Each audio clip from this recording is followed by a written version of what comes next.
औज़ुबिल्लाहि मिनश्शैतानिर्रजीम बिस्मिल्लाहिर्रहमानिर्रहीम अस्सलाम वालेकुम वरहमतुल्लाहि वबरकातुहू।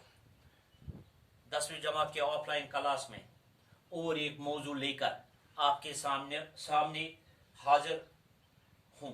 मेरा जो आज का मौजू है वो है और मिजाजदार लुट गई। ये नावल है, नावल डिप्टी मौलवी नज़ीर अहमद की मशहूर नावल। और ये नावल जो है ये मरातुल उरूस नावल, ये नावल है मरातुल उरूस से माखूज इक्तिबास और मिजाजदार लुट गई, और मिजाजदार लुट गई से लिया गया है। तो ये जो नज़ीर अहमद ये हमें एक पैगाम, इस नावल के जरिए एक पैगाम देना चाहता है। यही वो उनका ख्याल यही है कि जो सुनी सुनाई बातों पर सीधी सादे और अनपढ़ औरतें फौरन किसी का भी यकीन करके धोखा खाती है। नहीं इन औरतों को अपने मजहब पर यकीन होता है, नहीं वो बुरे भले की तमीज कर पाती है, क्योंकि उनका एतिकाद कमजोर होता है। इसी वजह से ठग और लुटेरी उन्हें सब्ज बाग दिखाकर उनको लूटते हैं।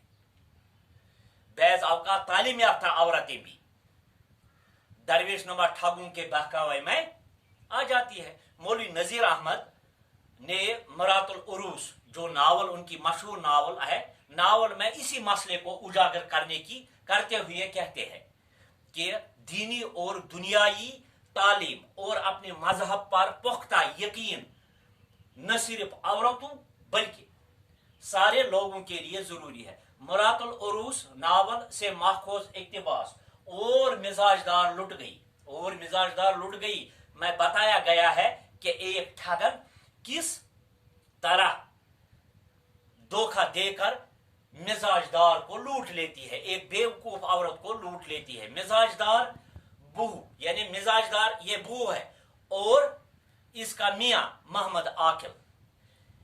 और मिजाजदार लुट गई के दो अहम किरदार है। एक मिजाजदार ये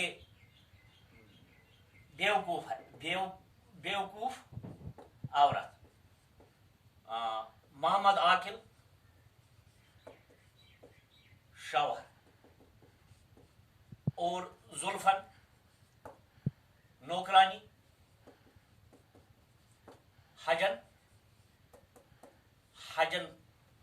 ये है जो हज का फरीजा, जिसने हज का फरीजा किया है। ये असली ये जो हजन है इसके लफ्जी माने जिसने हज का फरीजा किया है, लेकिन इसमें ये दलाल भी है जिसको हम कटिनी कहते। खैर पहले हम ये लिखे है जिसने हज का फरीजा अंजाम दिया। ठीक है, शाबाश। ये तो इसी के बारे में हम आज बात करेंगे। ये जो और मिजाजदार लुट गई, ये कहानी जो मैंने आपसे बताया है कि इसमें दो अहम किरदार है। तो शहर में एक हजन जिसने हज का फरीजा अंजाम किया है। एक हजन यानी एक कटनी यानी दलाल या ठगन, दलाल या ठगन आती है जिसने फरीजा हज भी किया है, कई घरों में जाती है। तो मोहम्मद आकिल अपनी बीवी से यही कह रहे थे कि एक दिन के यहाँ कोई औरत जो ठगन वो आती है और औरतों को दूसरों को भला फसला कर उनके घर लूट लेते हैं। ख्याल रखना है। तो इसी तरह एक औरत आती है, यही हजन जिसने फरीजा हज किया है, तो उसको अपने साथ क्या होता है, बहुत सारे तबरुकात होते हैं। तो جس سے وہ اپنی دکان سجاتی ہے. یعنی تبرکات میں کیا کیا ہے؟ تبرکات میں انہیں ہے تسبیہ ایک، دوسرا ہوتا ہے کیا کہتے ہیں اسے، خاک شفا، اور مدینہ منورہ کی کھجوری. لکھیں گے ہم خاک شفا، مدینہ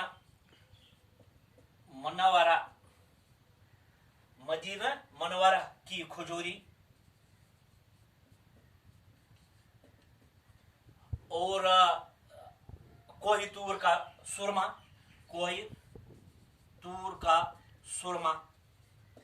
اسی طرح کیا کہتے ہیں اسے، کوہ طور کا سرما ہے، اور خانہ کعبہ کی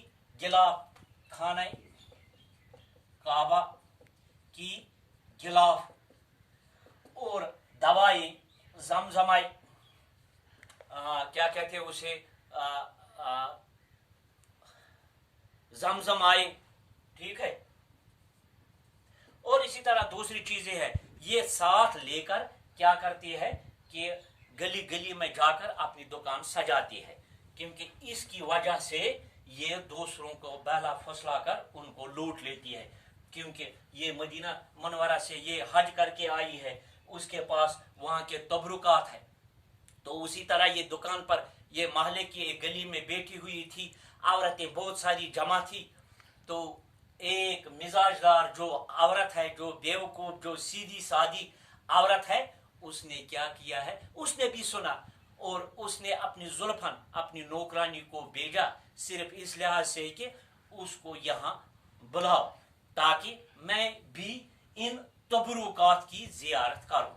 ان تبرکات میں کیا کیا ہے؟ تسبیہ ہے، خاک شفا ہے، مدینہ منورہ کی کھجوریں ہے، کوہ طور کا سرما ہے، خانہ کعبہ کی غلاف ہے، اور بھی دوسری چیزیں ہیں. تو جب حجن آئی تو حجن اس کے پاس بیٹھی، تو بٹھائی تو بڑے ادب کے ساتھ. تو لہذا حجن نے اس کا انداز طریقہ اٹھنے بیٹھنے کا دیکھا، کس کا، اور مزاج دار لٹ گئی. تو اس کے ساتھ باتیں کرنے لگے. تو اس کو پتہ چلا ہے کہ یہ مزاج دار عورت کیا ہے، یہ بیوقوف ہے یا سیدھی سادی عورت ہے. لہذا جو ٹھگ ہے وہ سیدھے سادے لوگوں کو انہیں بہلانے پھسلانے میں کوئی پریشانی نہیں ہو جاتی ہے. انشاءاللہ الرحمن کل وقت ہو گیا، کل میں آپ کا اس کا سارا سینٹرل آئیڈیا اس کہانی کا، اس ناول کا بتاؤں گا، تاکہ آپ کو سمجھنے میں کوئی پریشانی نہ ہوگی. باقی شکریہ.